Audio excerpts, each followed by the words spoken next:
নমস্কার, বিশেষ খবর নিয়ে আমি মিতালি। মধ্যপ্রদেশে নিম্নচাপ ও ঝাড়খণ্ডে ঘূর্ণাবর্তের কারণে পশ্চিমবঙ্গের বিভিন্ন জেলায় আগামী 7 দিন ঝড় বৃষ্টির সম্ভাবনা রয়েছে। পশ্চিমবঙ্গের সরকারি কর্মীদের ডিএ মামলার শুনানি 7ই মে সুপ্রিম কোর্টে নির্ধারিত হয়েছে। মামলাটি কজ লিস্টের শীর্ষে রয়েছে, যা কর্মীদের মধ্যে আশার সঞ্চার করেছে।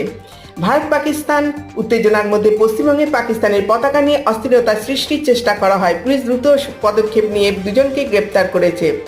22 এপ্রিল পহেলগামে পর্যটকদের ওপর জঙ্গি হামলায় 26 জন নিহত হয়। এই ঘটনার পর কাশ্মীর সীমান্তে ভারত পাকিস্তান সেনাদের মধ্যে টানা রাতভর গোলাগুলি চলছে। পহেলগামের হামলার পর কাশ্মীরি সাংবাদিকদের ওপর পুলিশের জিজ্ঞাসাবাদ ও হেনস্থার অভিযোগ উঠেছে।